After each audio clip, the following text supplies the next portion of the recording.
Seorang insinyur dan arsitek asal Mesir yang lebih suka berada jauh dari pusat perhatian publik. Tidak diketahui banyak orang. Dia adalah Dr. Muhammad Kamal Ismail, pemilik ide marmer dingin, kubah listrik dan payung yang megah di Masjidil Haram. Beliau orang termuda dalam sejarah Mesir yang memperoleh ijazah sekolah menengah atas, orang termuda yang terdaftar di sekolah teknik kerajaan pertama, orang termuda yang lulus dan dikirim ke Eropa untuk mendapatkan 3 gelar doktor di bidang arsitektur Islam. Dia juga yang termuda yang mendapatkan syal Nil dan pangkat besi dari raja. Dr. Muhammad Kamal menikah pada usia 44 tahun. Istrinya melahirkan seorang anak laki-laki lalu meninggal dunia. Setelah itu beliau tetap menyendiri dan mencurahkan seluruh waktunya untuk beribadah kepada Allah hingga wafat. Beliau menghabiskan hampir 100 tahun usianya untuk melayani 2 masjid suci, jauh dari sorotan media massa, ketenaran, apalagi uang. Dr. Muhammad Kamal Ismail adalah insinyur pertama yang melakukan perencanaan dan pelaksanaan proyek perluasan Masjidil Haram di Mekah dan Masjid Nabawi di Madinah. Dia menolak untuk menerima cek pembayaran jutaan dolar untuk ide desain teknik dan pengawasan arsitekturnya yang diberikan oleh Raja Fahd bin Abdul Aziz Al Saud, juga perusahaan Bin Laden. Dia mengatakan kepada Bakar bin Laden, "Mengapa saya harus menerima uang untuk pekerjaan saya di 2 masjid suci? Bagaimana saya akan menghadap Allah pada hari kiamat nanti?"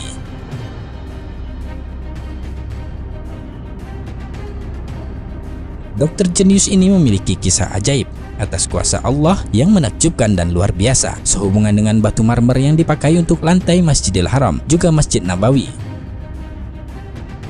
Dr. Kamal ingin menutupi lantai Masjidil Haram dengan marmer khusus yang bisa menyerap panas untuk jamaah yang melakukan tawaf. Marmer ini hanya tersedia di sebuah gunung kecil di Yunani.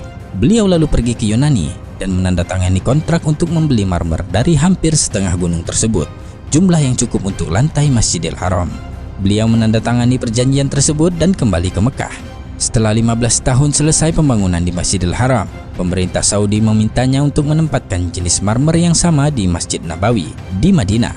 Dr. Muhammad Kamal mengatakan, ketika raja memintanya untuk melapisi Masjid Nabawi juga dengan marmer yang sama, saya menjadi sangat bingung karena hanya ada satu tempat di dunia ini untuk mendapatkan marmer jenis ini, yaitu di Yunani, dan saya sudah membeli setengah dari yang tersedia. Dr. Kamal mengatakan bahwa ia pergi ke perusahaan yang sama di Yunani dan bertemu dengan CEO dan menanyakan jumlah yang tersisa dari marmer tersebut. CEO itu mengatakan bahwa marmer yang ada di gunung itu telah terjual semuanya 15 tahun yang lalu. Dr. Kamal menjadi sangat sedih.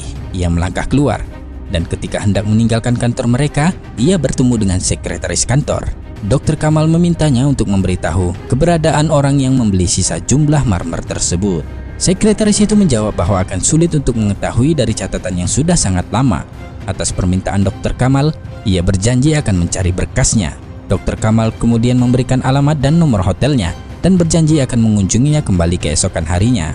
Dr. Kamal mengatakan bahwa ketika meninggalkan kantor dia berpikir, "Mengapa saya ingin tahu siapa yang membelinya? Dalam hati saya berkata pada diri saya sendiri, Allah akan membuat sesuatu yang luar biasa terjadi," ujarnya.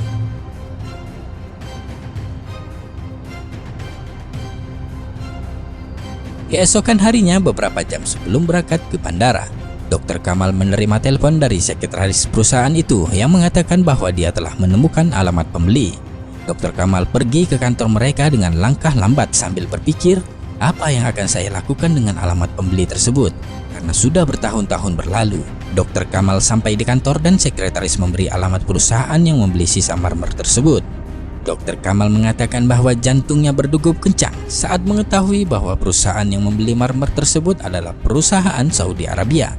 Dr. Kamal pun terbang kembali ke Arab Saudi pada hari yang sama, dan setibanya di sana, ia langsung menuju ke kantor perusahaan yang membeli marmer tersebut dan bertemu dengan direktur admin dan menanyakan apa yang telah dilakukannya dengan marmer yang dibelinya beberapa tahun yang lalu dari Yunani.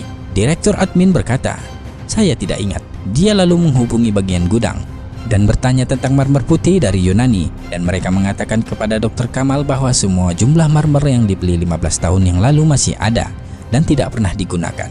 Subhanallah.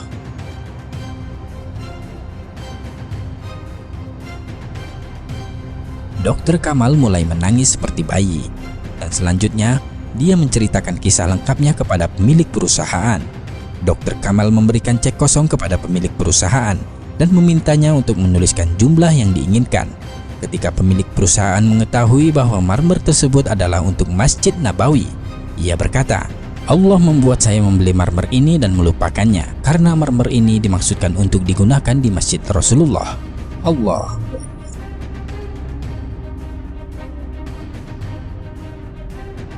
Betapa kuasanya Allah membuat skenario bagi hamba-hamba pilihannya, semua atas kehendaknya.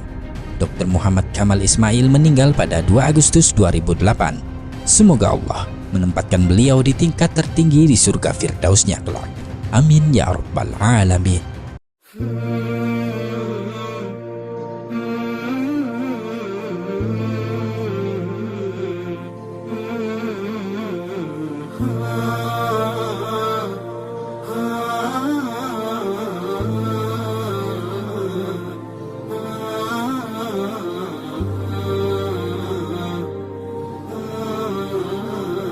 Ah